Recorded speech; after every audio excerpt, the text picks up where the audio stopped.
Hey everyone, कैसे हो आप लोग। अंतिम war, last 2 days quick revision पर वीडियोस लेके आ चुके हैं। एक पूरी सीरीज लेके आ चुके हैं। आपका फुल रिवीजन करवा देंगे इन 2 दिन के अंदर अंदर ही, ठीक है ना। क्वेश्चंस की प्रैक्टिस नहीं करेंगे, सिर्फ फॉर्मूला रिवाइज करेंगे, कॉन्सेप्ट सीखेंगे। और इसके बाद भी अगर आपको डाउट होता है तो फटाफट एक चैप्टर खत्म हुआ आपका, जाके उसके फटाफट से पीवाईक्यूज रिवाइज कर लो, तो आपका पूरा का पूरा वो रिवाइज हो जाएगा। 2 दिन है आपके पास, अभी बहुत टाइम है। आप पूरा सिलेबस 2 बार रिवाइज कर सकते हो, है ना। तो अगर आपने यहाँ से फॉर्मूलाज और चैप्टर्स को अच्छे से पढ़ लिया, पूरे कॉन्सेप्ट्स रिवाइज कर लिए, उसके बाद आपको लगता है कि हाँ मैं कुछ क्वेश्चंस की प्रैक्टिस कर लूं, तो जाके पीवाईक्यूज कर लो दोबारा से, है ना। पीवाईक्यूज आप दोबारा से कर सकते हो। तो लेके आ चुके हैं फर्स्ट चैप्टर, जो कि बहुत इजी सा चैप्टर है, बट इसमें फॉर्मुलेज वगैरह ज्यादा होते नहीं है, क्योंकि ये एक्चुअल में कॉम्पिटिटिव एग्जाम्स में पूछे जाने वाले टॉपिक्स होते हैं। तो इनको हम जल्दी जल्दी से कवर करेंगे और अपनी जो एक क्विक रिवीजन की जो ये सीरीज है, इसको कंप्लीट करेंगे। और वीडियोस आ चुकी है। जो बच्चे कमेंट सेक्शन में कह रहे थे कि सर जल्दी लेके आओ वीडियो, जल्दी लेके आओ, आप तो मजाक कर रहे हो। बेटा मजाक नहीं कर रहे, बस ऐसे ही थोड़ा सा आपके साथ मजाक मस्ती कर रहा था, जिससे कि आपको डीमोटिवेट ना होना पड़े, खुश रहो, हैप्पी रहो, और जिससे कि आप परेशान ना रहो कि एग्जाम आने वाले हैं, तो इस चक्कर में आप प्रेशर लेके बैठ जाओ। ठीक है, तो चलो स्टार्ट करते हैं। फर्स्ट टॉपिक होता है कॉन्ग्रुएंस मॉडुलो या मॉडुलो अर्थमेटिक, ठीक है ना। यही होता था हमारा फर्स्ट चैप्टर का फर्स्ट टॉपिक, यही है हमारा।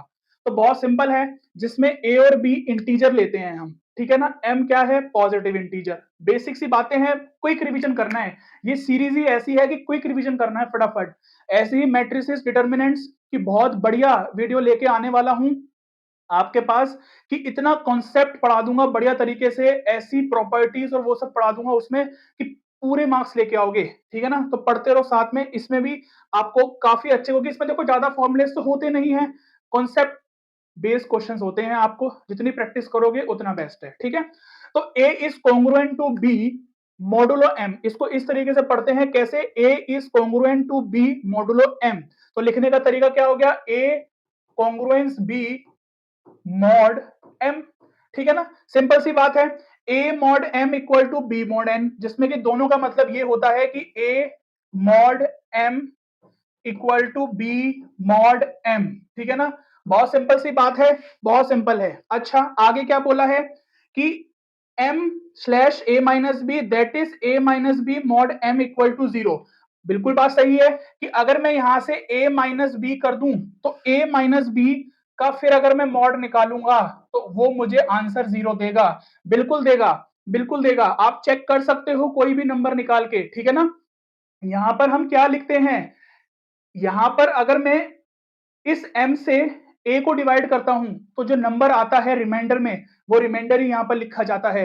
और अगर उस नंबर में से वो रिमाइंडर माइनस कर दूं, तो इसका मतलब वो नंबर पूरा पूरा डिविजिबल हो जाएगा m से। यही कॉन्सेप्ट है बेसिक सा, ठीक है ना। बहुत बेसिक सा कॉन्सेप्ट है। अभी मैं आपको थोड़ी सी हिंट दे दूंगा कि क्वेश्चन भी किस तरीके से आपको इसके बन सकते हैं, और आपको कौन कौन से क्वेश्चन की तैयारी करनी है, ठीक है जी। चले आगे, चलो आगे देखो, इसकी कुछ प्रॉपर्टीज के बारे में बात कर लेते हैं। उससे पहले मॉडुलर अर्थमेटिक क्या है? Modular arithmetic is a system of arithmetic for integers where numbers wrap around when reaching a certain value called the modulus. हमें इस डेफिनेशन से कोई मतलब नहीं है, कोई लेना देना नहीं है। हमें सिर्फ इस वाले पे ध्यान दो कि for any two integers a and b where b not equal to 0। बिल्कुल बात सही है कि जो b है वो 0 नहीं होना चाहिए। There always exist unique integer q and r such that. अच्छा, ये इंपॉर्टेंट है, ये इंपॉर्टेंट है। अगर नहीं दिख रहा आपको तो मैं आपको यहां पर दोबारा लिखता हूं। जो रिमाइंडर होता है वो रिमाइंडर हमेशा पॉजिटिव होगा, ठीक है ना। और ध्यान से देखो, तो b से छोटा होगा, 0 से बड़ा होगा। 0 हो सकता है या 0 से बड़ा हो सकता है, और b से छोटा हो सकता है, ठीक है। ए क्या है? डिविडेंड होता है। ए, आपको याद होगा कि हम बचपन में एक रूल पढ़ते थे। कौन सा रूल पढ़ते थे बताओ? A is dividend, B is divisor, Q is a quotient, और आर एक रिमाइंडर होता था। तो हम बचपन में एक वो वाला रूल पढ़ते थे ना, कि क्या होता था कि डिविडेंड इक्वल टू क्या होता था हमारा? Dividend equal to divisor multiply quotient plus remainder, ठीक है ना।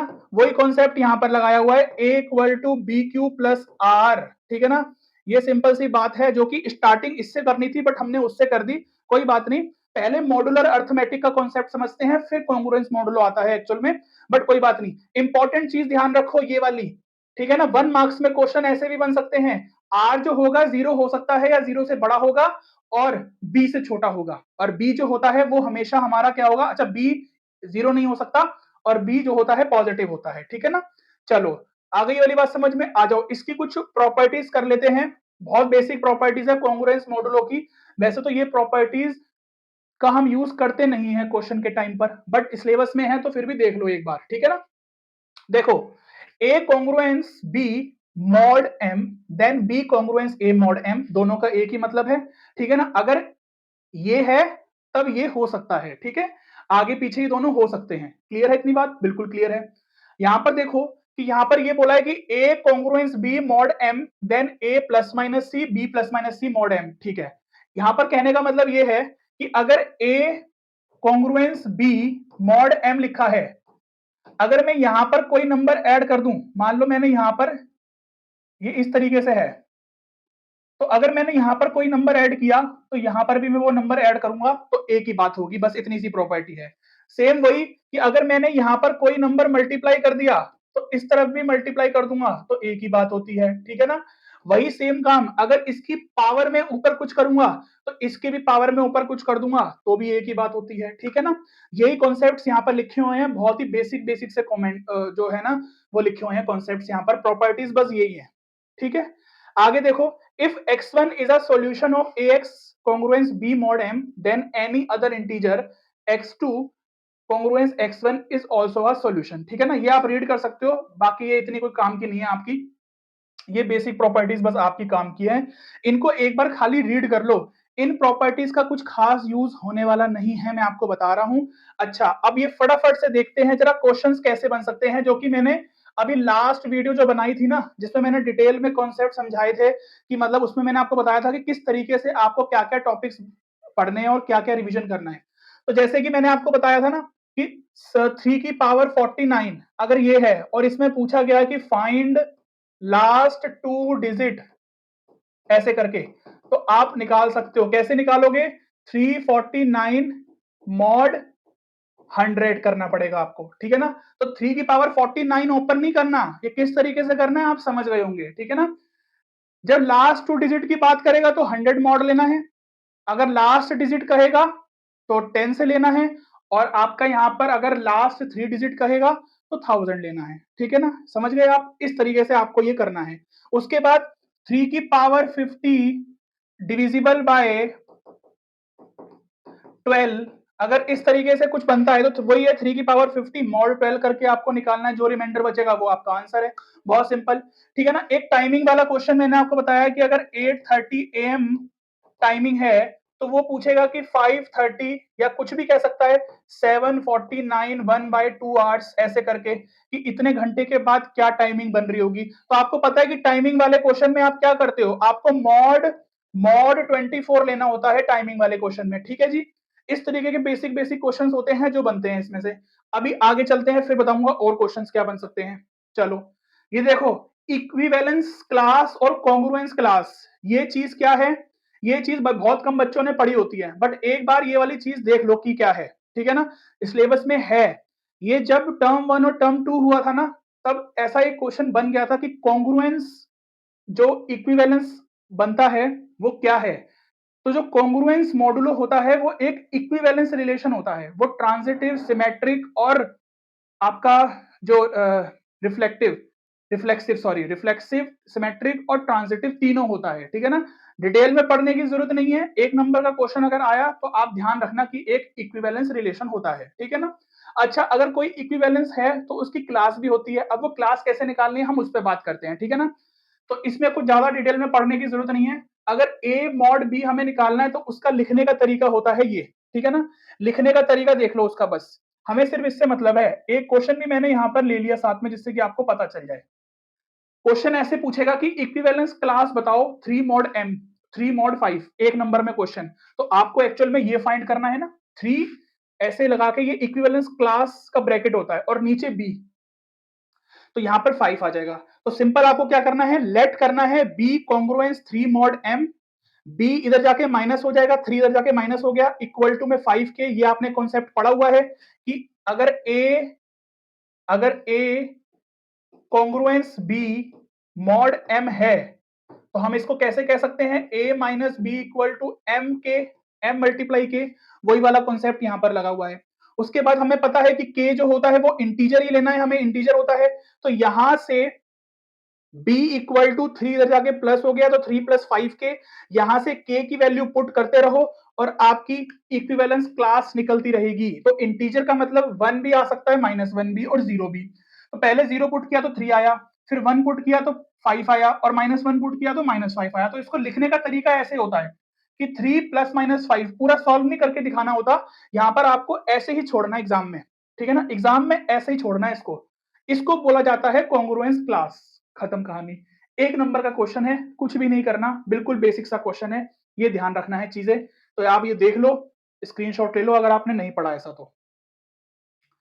चलो आगे चलते हैं। अच्छा, ये addition modulo m, subtraction modulo, multiplication modulo बहुत सिंपल है, कुछ भी नहीं होता इसमें, लिखने का तरीका बदल जाता है, बस करने का तरीका वही रहता है।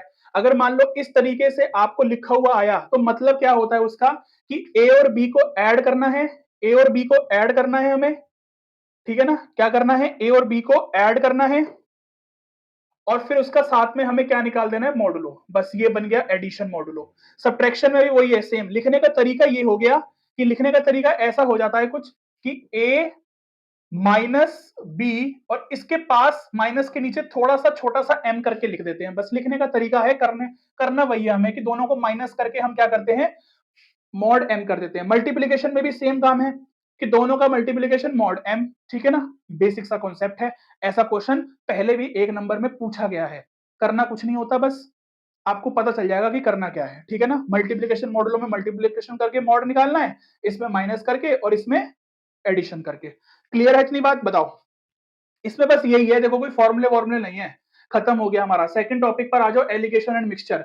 एलिगेशन एंड मिक्सचर में आपको पता है 2 छोटे छोटे से फॉर्मूले होते हैं, बस वही आपको पढ़ने हैं। अब देखो फॉर्मूले इसमें ज्यादा है नहीं है, कॉन्सेप्ट कोई इतना बड़ा है नहीं है, क्वेश्चंस बन सकते हैं बहुत अलग अलग लेवल के, तो वो आपकी प्रैक्टिस के ऊपर डिपेंड करता है, ठीक है ना। हम यहाँ पर सिर्फ क्विक रिवीजन करने आए हैं। एलिगेशन एंड मिक्सचर क्या है, it is the rule that enables us find the ratio in which 2 or more ingredients at the given price. जैसे कि आपको पता है ना कि 2 इंग्रेडिएंट्स को मिक्स कर दिया तो वो किस रेशियो में, कौन सा आइटम किस रेशियो में आया, यही तो हम क्वेश्चंस डिस्कस करते हैं। तो इस तरीके से आपको बोला जाता है कि वो उसको बोल रहे हैं मिक्सचर, ठीक है ना। There are 2 types of question asked in alligation, ठीक है, 2 टाइप्स के होते हैं। टाइप 1 क्या है, ये इफ 2 इंग्रेडिएंट्स आर मिक्स्ड, अगर 2 इंग्रेडिएंट्स को हम मिक्स कर रहे हैं तो quantity of cheaper upon quantity of dearer equal to क्या होगा, CP of dearer minus mean price, यानी कि वो जो मिक्सचर का प्राइस होगा अपॉन में mean price minus CP of cheaper. आपने उस वाले डायग्राम से पढ़ा होगा इसको, इस वाले से देख लो, अब इस वाले से समझ में आ जाएगा आपको। हो गया रिवीजन, बताओ। यहाँ पर चीपर आता है, यहाँ पर डियरर, मतलब यहाँ पर लोएस्ट प्राइस, यहाँ पर हाईएस्ट वाला, यहाँ पर मीन प्राइस, ठीक है ना। तो क्या करते हैं, मीन माइनस सी, क्योंकि ये इससे बड़ा होता है और ये इससे छोटा होता है, तो इस वजह से डी माइनस एम और एम माइनस सी, और फिर इन दोनों का रेशो। तो cheaper quantity ratio dearer quantity क्या हो जाएगी, D minus M ratio M minus C. C भी मतलब कॉस्ट प्राइस, एम मतलब मीन प्राइस, तो cost price of a unit quantity of the mixture. Simple सा एक कॉन्सेप्ट है इसमें, तो सारे क्वेश्चंस मेनली इस वाले कॉन्सेप्ट से आपके हो जाते हैं, ठीक है ना। फिर भी दूसरा फॉर्मूला देख लो, दूसरा फॉर्मूला क्या है, ये रिपीटेड डाइल्यूशन का केस होता है। कैसे कैसे क्वेश्चंस बनते हैं, जैसे कि मान लो कि एक मिल्क की क्वांटिटी है, हमने क्या किया कि एक मिल्कमैन ने उसमें से 2 लीटर दूध निकाला और 2 लीटर ही पानी डाल दिया या किसी क्वांटिटी में वाटर मिक्स कर दिया, ठीक है ना। फिर उसके अंदर जो न्यू क्वांटिटी बनी उसके अंदर अब मिल्क की अच्छा ऐसे रिपीटेशंस करी उसने 2-3 बार, तो उसके बाद अब नए मिक्सचर में मिल्क की कितनी क्वांटिटी होगी या रेशो क्या होगा मिल्क का और वाटर का, इस टाइप के क्वेश्चंस पूछे जाते हैं, ठीक है। तो this formula used to calculate the pure quantity of a liquid left after n number of repeated dilutions, यही मैंने आपको बताया है और ये है इसका फॉर्मूला जो कि आपको याद रखना है, ये फॉर्मूला इंपॉर्टेंट है, ठीक है ना। 1 नंबर में क्वेश्चन छोटा सा बन भी सकता है ऐसे फॉर्मूले से, ठीक है। तो कैसे, मतलब कि x units of liquid from which y units are taken out. मान लो 10 लीटर मिल्क है, उसमें से 2-2 लीटर करके मैंने 3 बार मिल्क निकाला और उसमें वाटर मिक्स करता रहा। पहले 2 लीटर निकाला, फिर वाटर मिक्स किया, फिर निकाला, फिर वाटर मिक्स किया। उसके बाद वो कह रहा है कि after n number of times, मतलब अगर 3 बार मैंने ऐसा किया है तो 3 बार ऐसा करने के बाद कितनी प्योर क्वांटिटी रह जाएगी मिल्क की, क्योंकि अब उसमें पानी भी मिक्स किया हुआ है। तो प्योर मिल्क की क्वांटिटी कितनी रह जाएगी वो निकालने के लिए फॉर्मूला है x ब्रैकेट में 1 माइनस वाई अपॉन एक्स की पावर n यूनिट्स। ठीक है, सिंपल छोटा सा कॉन्सेप्ट है, हो गया। ठीक है ना, बट क्वेश्चंस आपको प्रैक्टिस करनी पड़ती है इनकी। अब आ जाओ बोर्ड्स और स्ट्रीम वाले क्वेश्चंस। बोर्ड्स और स्ट्रीम वाले क्वेश्चंस में क्या होता है, बहुत सिंपल है। देखो आप लोगों के लिए मैंने यहाँ पर फॉर्मुलेस लिख दिए हैं, जो कि बहुत सारे बच्चे ऐसे होंगे जिन्होंने फॉर्मुलेस से करे हैं ये क्वेश्चंस। बट अगर आपने मेरे से पढ़ा है तो मैंने जितने भी क्वेश्चंस करवाए हैं बिना फॉर्मूले की हेल्प से करवाए हैं, और बहुत बढ़िया तरीके से हमने उस क्वेश्चंस को सॉल्व किया है। मैंने पीवाईक्यूज में भी कोई फॉर्मुलेस की हेल्प नहीं ली, और मेरे हिसाब से इन क्वेश्चंस में फॉर्मुलेस की हेल्प लेने की जरूरत नहीं भी है। ठीक है ना, बिना उसके हो जाता है। बट आपकी मर्जी है, आपने अगर फॉर्मुलेस से पढ़ा है, रिवाइज किया है, आपको आते हैं, तो कोई दिक्कत वाली बात नहीं है। आपके मार्क्स नहीं कटेंगे कि आप बिना फॉर्मूले के भी कर दोगे तो। ठीक है, stream is the moving water in the river. ये तो हमें पता है कि स्ट्रीम क्या होता है, कि जो पानी का बहाव होता है वो स्ट्रीम होता है। अपस्ट्रीम मतलब कि ऊपर की तरफ डायरेक्शन है अगर अगेंस्ट द स्ट्रीम।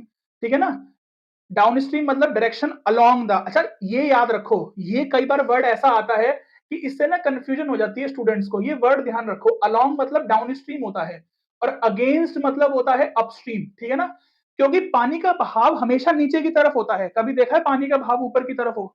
पानी का बहाव नीचे की तरफ होता है।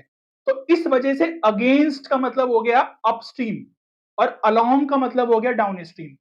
Still water is the state where water is considered to be stationary and the speed of water in this case is zero। इसमें इसका मतलब यह है कि स्टिल वाटर का मतलब यह है कि अगर मान लो एक मैन है वो स्विम कर रहा है इन स्टिल वाटर, तो उसका मतलब क्या हो गया कि हम मैन की स्पीड की बात कर रहे हैं, या बॉट की स्ट्रीम की बात कर रहे हैं। मतलब अगर बॉट है, कोई शिप है, उसकी स्पीड की बात कर रहे हैं कि स्टिल वाटर में। ठीक है ना, स्टिल वाटर में। तो यहां पर देखो वही लिखा है कि speed of a boat in still water, उसको हम you kilometre per are late करते हैं। ये आपने इस तरीके से पढ़ा होगा, बट मैंने ऐसे नहीं पढ़ाया है, सिर्फ उनके लिए लगा दिया मैंने जिन बच्चों ने ऐसा पढ़ा है। मैंने तो डायरेक्ट क्वेश्चंस करवाए हैं इसके। ठीक है, speed of stream is v kilometre per hour. Down stream क्या हो जाती है, दोनों को ऐड कर देते हैं तो डाउन स्ट्रीम। क्यों ऐड कर देते हैं, देखो जब पानी का बहाव नीचे की तरफ है तो एक तो पानी के बहाव की अपनी स्पीड होगी खुद, और बोट की स्पीड भी होगी, तो दोनों ऐड हो गई। ठीक है ना, और जब अपस्ट्रीम की बात होती है तो अपस्ट्रीम में क्या होता है कि पानी का बहाव नीचे की तरफ है और बोट ऊपर की तरफ जा रही है, तो माइनस हो जाती है फिर। ठीक है ना, तब निकल जाती है speed of the boat in upstream. ठीक है ना, तो अपस्ट्रीम की स्पीड आ जाती है। क्लियर है, तो याद रखना है कि u माइनस वी किया है। u माइनस वी से अगर आपको याद नहीं होता तो आप ऐसे याद करो कि हम बोट की स्पीड में से माइनस करते हैं पानी के भाव की स्पीड। ठीक है ना, स्पीड ऑफ स्ट्रीम, स्ट्रीम कह दो, स्ट्रीम कह दो, या फिर यहां पर करंट कह दो, ये भी नाम आ जाता है कई बार लिखा हुआ। इसका मतलब यही होता है, दोनों का मतलब यही है, पानी के बहाव की स्पीड की बात कर रहा है। तो अगर हमें डाउन स्ट्रीम के सॉरी अपस्ट्रीम के लिए अगर हमें निकालनी है स्पीड, तो जो बोट की स्पीड होगी उसमें से माइनस करेंगे क्या, स्ट्रीम की स्पीड। क्लियर है इतनी बात? चलो आगे आ जाओ। ये देखो ये फॉर्मुलेज हैं, जो बच्चों ने इन फॉर्मुले से पढ़ा है वो एक बार ये फॉर्मुले देख लो और रिवाइज कर लो, क्योंकि मैंने इन फॉर्मुले से क्वेश्चंस नहीं करवाए हैं, क्योंकि ये बोर्ड्स और स्ट्रीम वाले क्वेश्चन हम 10th क्लास से पढ़ते हुए आए हैं। हमें फॉर्मुलेज की कोई जरूरत है नहीं है, हम बिना फॉर्मुलेज के क्वेश्चन सॉल्व कर लेते हैं, चाहे कैसे भी क्वेश्चन आ जाए बोर्ड्स और स्ट्रीम के। बस आपको कॉन्सेप्ट समझना क्या है, वो वाला कि स्पीड कैसे निकलती है। ठीक है ना, डाउन स्ट्रीम की और अपस्ट्रीम की, बस आपको ये दो बातें याद रखनी है। और स्पीड का फॉर्मूला याद रखना है जो होता है डिस्टेंस अपॉन टाइम, या फिर डिस्टेंस का फॉर्मूला स्पीड इनटू टाइम। ये एक बेसिक सा फॉर्मूला जो हम बचपन में पढ़ते थे।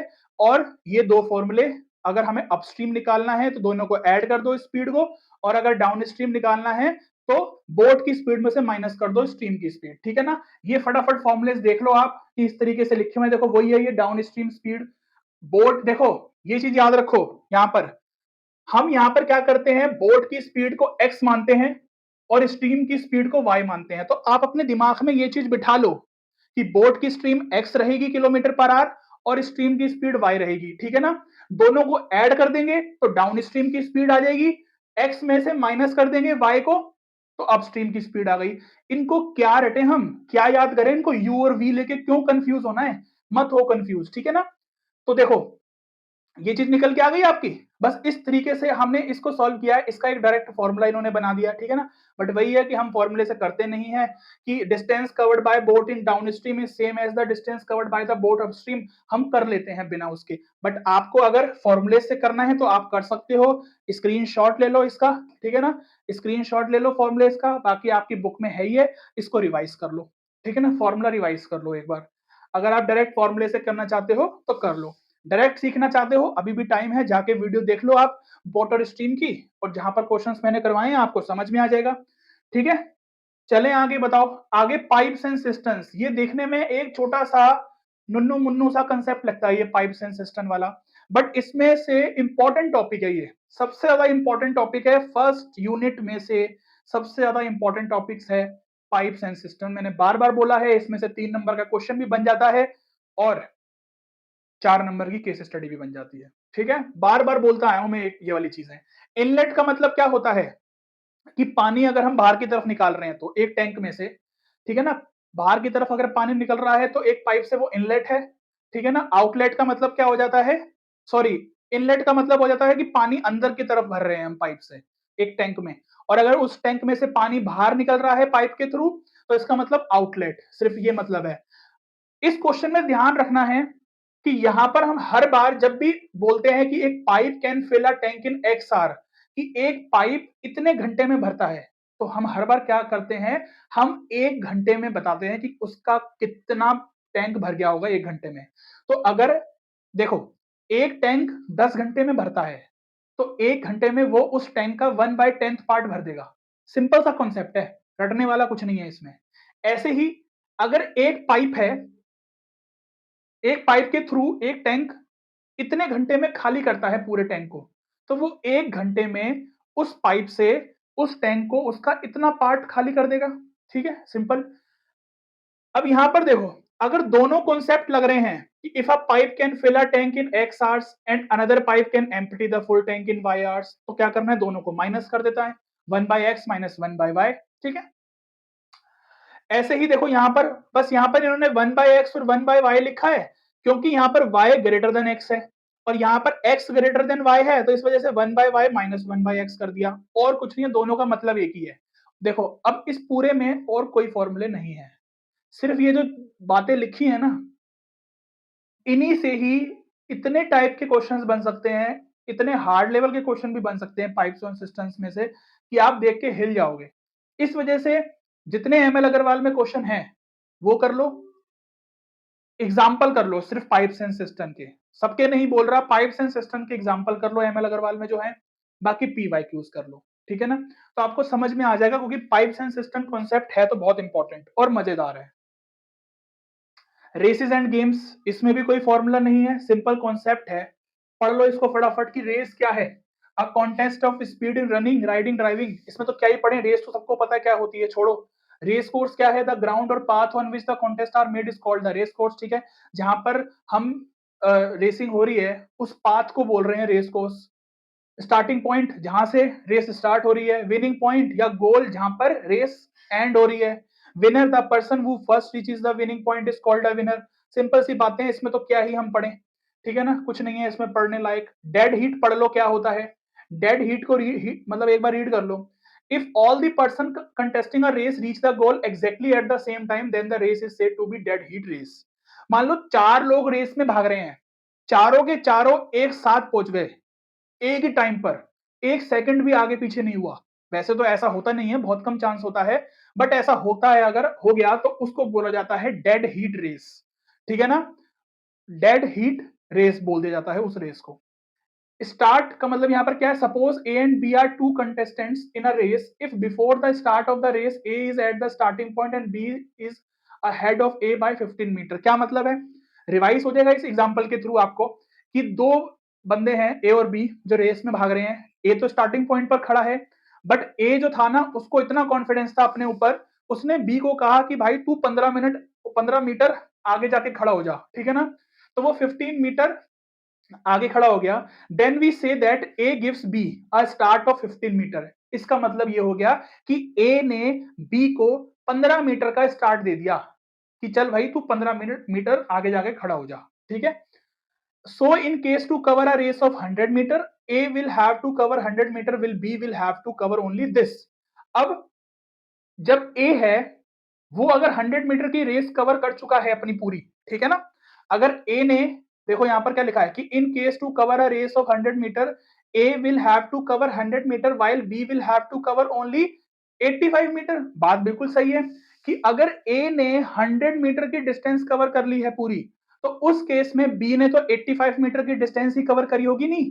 बताओ क्योंकि क्योंकि B तो ऑलरेडी 15 मीटर आगे खड़ा था A से, तो A तो पूरा स्टार्टिंग पॉइंट से चला, उसने तो अपनी पूरी 100 मीटर की रेस कवर कर ली, बट उस केस में B जो है वो 85 मीटर की डिस्टेंस ही कवर कर पाया सिर्फ, ठीक है ना, क्योंकि वो 15 मीटर तो ऑलरेडी आगे खड़ा था, वो काउंट नहीं होगा।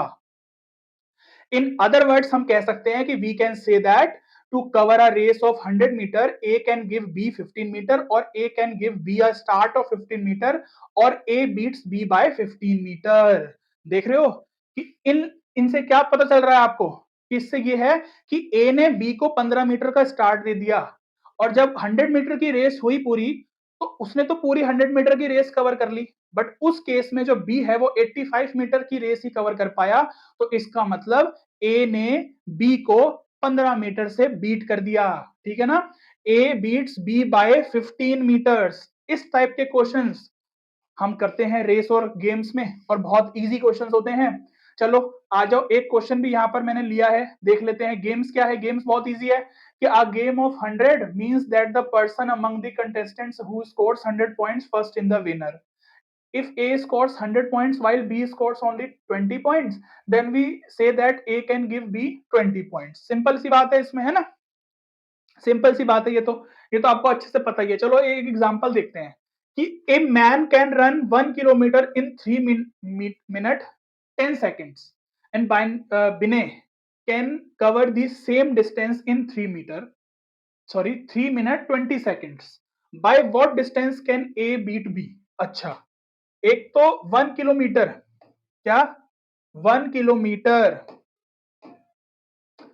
1 किलोमीटर का मतलब ये हो गया कि 1000 मीटर की रेस थी, 1000 मीटर की रेस थी,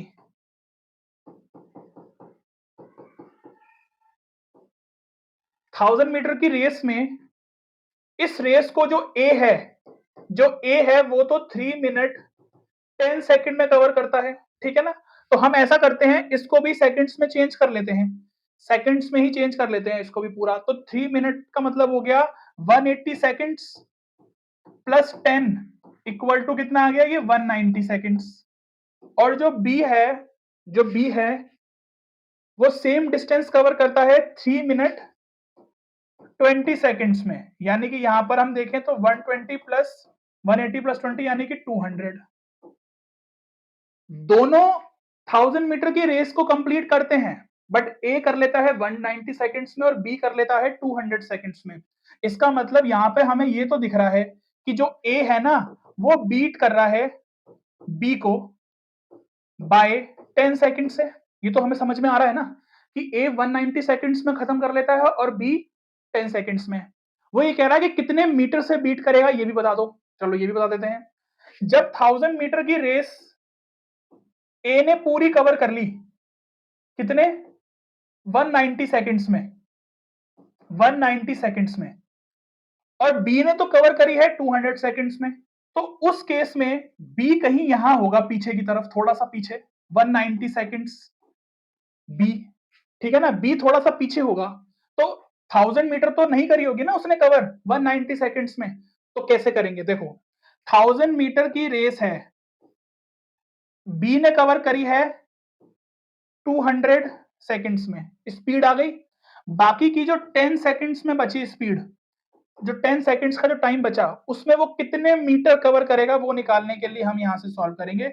और यहां से आप ध्यान से देखो तो 50 मीटर, तो 50 मीटर से बीट होगा बी। क्लियर है? यही बात समझ हमने क्या किया, पहले 1000 अपॉन 200 ये हमने क्या किया, डिस्टेंस अपॉन में टाइम, स्पीड निकाल ली कि वो इस स्पीड से जा रहा था, ठीक है ना।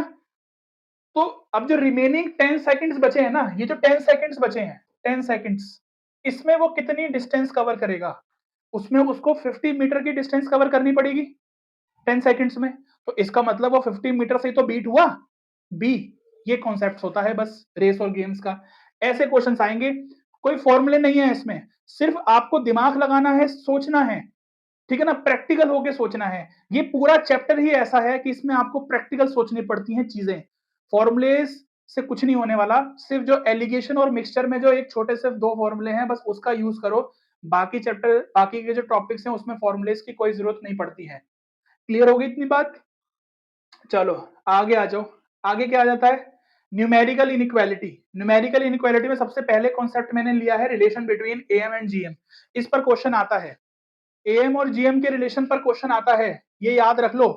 ये एएम और जीएम का रिलेशन इंपॉर्टेंट है, ये इंपॉर्टेंट है, ये इंपॉर्टेंट है। और कौन सा कॉन्सेप्ट? और ये वाला सिंपल कि AM greater than equal to GM. ये 2 पॉइंट्स याद रखो बस, ये मत करो याद, इसको करने की जरूरत नहीं है। वैसे तो यही है, ए ग्रेटर देन जी का मतलब यही है, ठीक है ना, तो फिर भी ये करने की जरूरत नहीं है, ये मत करो, सिर्फ वो प्रूफ करके दिखाया है। बस आप ये देखो कि अर्थमेटिक मीन को हम लिखते हैं a plus B by 2, geometric mean होता है अंडर रूट ए बी, इनका रिलेशन होता है M greater than equal to GM. बस ये 2 पॉइंट्स याद रखो, इस पर क्वेश्चन बनते हैं, पास्ट ईयर्स में बने हुए हैं, सैंपल पेपर में भी आया हुआ है, तो ये रिलेशन जरूर करना है, मैंने डाल दिया यहाँ पर, ठीक है। अब आगे आ जाओ, इनइक्वालिटी में क्या है? देखो इनइक्वालिटी में तो वैसे तो बहुत कुछ है, बट जो बेसिक इनइक्वालिटी है जो आपने सीखी है वो आपको पता है, उसके बारे में डिस्कस नहीं करेंगे ज्यादा। मॉडुलस फंक्शन के बारे में डिस्कस कर लेते हैं, क्योंकि मॉडुलस फंक्शन एक ऐसा है जिसमें बच्चों को बहुत प्रॉब्लम आती है, तो मॉडुलस फंक्शन डिस्कस करते हैं। इसमें बहुत सारे क्वेश्चंस बनते हैं इनइक्वालिटी के। If x is any real number then modulus function is defined by this, ठीक है। ये मॉडुलस फंक्शन होता है, इसको लिखने का तरीका ये होता है, और इसका ग्राफ ऐसे होता है मॉडुलस फंक्शन का। मॉडुलस फंक्शन का ग्राफ इस तरीके से होता है, ठीक है ना, ये x होता है, ये माइनस एक्स होता है, तभी ये मिला के हो गया मॉड x, ठीक है ना। क्लियर होगी इतनी बात? तो यहां पर ये है कि x जब x greater than equal to 0 है, ये रहा, और यहां से माइनस एक्स जब x लेस देन 0 है, ये लिखने का तरीका होता है मॉडुलस फंक्शन को, ठीक है। जैसे कि अगर मान लो मॉड में लिखा है 2x माइनस 3, सिंपल ऐसे लिखा है, तो इसका मतलब आप इसको ऐसे लिख सकते हो 2x माइनस 3 एक बार प्लस में, और एक बार आप लिख सकते हो जो 2x माइनस 3 है पूरा वो एक बार माइनस में होगा, बाहर माइनस लगा दिया, ऐसे लिखने का इसका तरीका होता है, ठीक है ना। बेसिक से समझा दिया बिल्कुल। चलो ये वाली बात समझ में आ गई, आगे पढ़ो। कुछ कुछ इंपॉर्टेंट फैक्ट्स होते हैं मॉडुलस फंक्शन के बारे में, ये देख लेते हैं। Modulus x greater than equal to 0, that is modulus of a real numbers is either positive or 0, it can never be negative। ये तो बात समझ में आती है हमें कि एक मॉडुलस फंक्शन जो होता है वो हमेशा पॉजिटिव होता है, जीरो भी हो सकता है, अगर मैंने x की जगह पर 0 पुट कर दिया तो 0 हो गया। बाकी देखो x की जगह पर अगर मैंने -2 पुट किया तो ये भी देखो मॉड से बाहर निकलने के बाद 2 आएगा, तो ये ग्रेटर देन 0 ही तो हुआ। तो ये वाला पूरा x तो कुछ भी हो सकता है, x तो रियल नंबर है, x तो कोई भी हो सकता है, x के अंदर तो हम कोई भी वैल्यू डाल सकते हैं, बट वो जब मॉड के बाहर आती है वो हमेशा पॉजिटिव होती है, ठीक है ना। अच्छा, मॉड x इक्वल टू 0 जब x 0 है, ये तो सही है, बात समझ में आती है।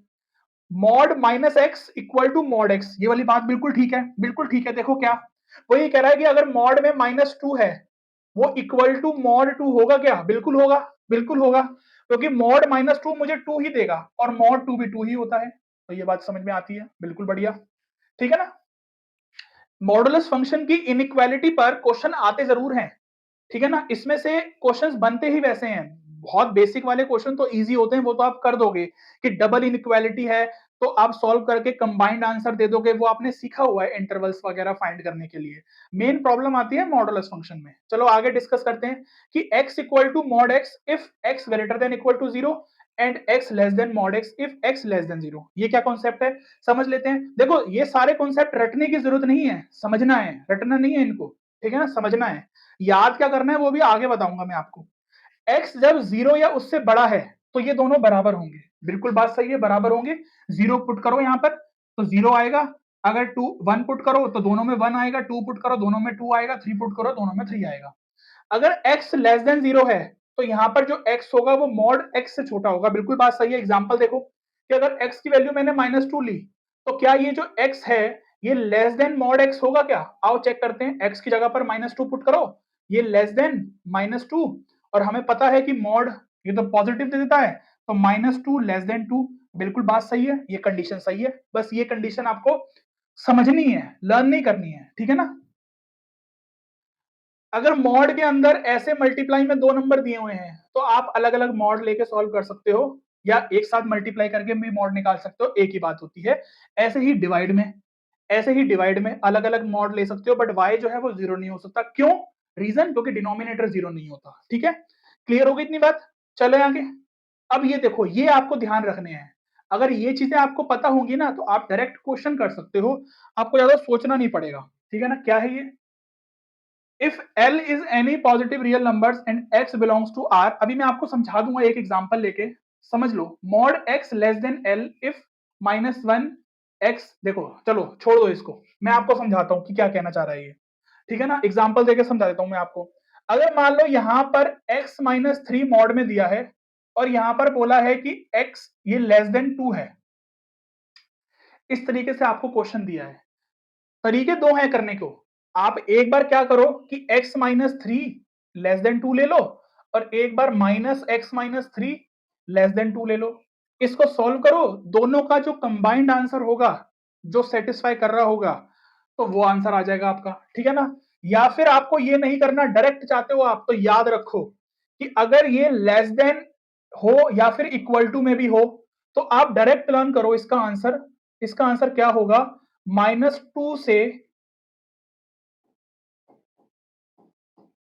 2। ठीक है ना, ऐसे जाना है आपको बस। अब यहां पर आपको इसको सॉल्व करना है और आपकी रेंज वो निकल के आ जाएगी कि x कहां से कहां तक बिलोंग करेगा, वो आपको पता चल जाएगा। ठीक है ना। ये काम कब करना है? जब आपको इस तरीके से दे रखा हो और लेस देन इक्वल टू 2 दिया हो, या फिर लेस देन हो या लेस देन इक्वल टू हो, तो आपको क्या करना है, इसका negative less than equal to, और ये बीच में मॉड हटा दो, अब ये बीच में, और ये लेस देन 2। इस तरीके से सॉल्व करो। इसको सॉल्व कैसे करेंगे, देखो यहां से हमें x बचाना है, तो यहां से क्या करो, दोनों तरफ +3 कर दो। तो यहां से क्या हो गया, +3 हो गया। यहां पर भी, यहां से कितना आएगा, यहां से आएगा आपका 1, ये कट गया तो x बचा, और यहां से कितना आएगा 5। तो x क्या आ गया आपका, x जो है वो बिलोंग करेगा 1 से 5, क्लोज्ड इंटरवल। क्लोज्ड क्यों आएगा आपको पता ही है, क्योंकि 1 और 5 इंक्लूड हो रहा है। सिंपल है। तो ये हो गया कॉन्सेप्ट। ठीक है ना। अगर यहां पर ये इक्वल टू का साइन ना लगा होता तो यहां पर ब्रैकेट ओपन आ जाते। बस ये सिंपल सी कहानी है, एक याद रखनी है आपको, ये याद रखना है, ये कॉन्सेप्ट याद रखना है। वो जो पहले समझाया था उनको सिर्फ समझना था, याद नहीं करना था। ठीक है।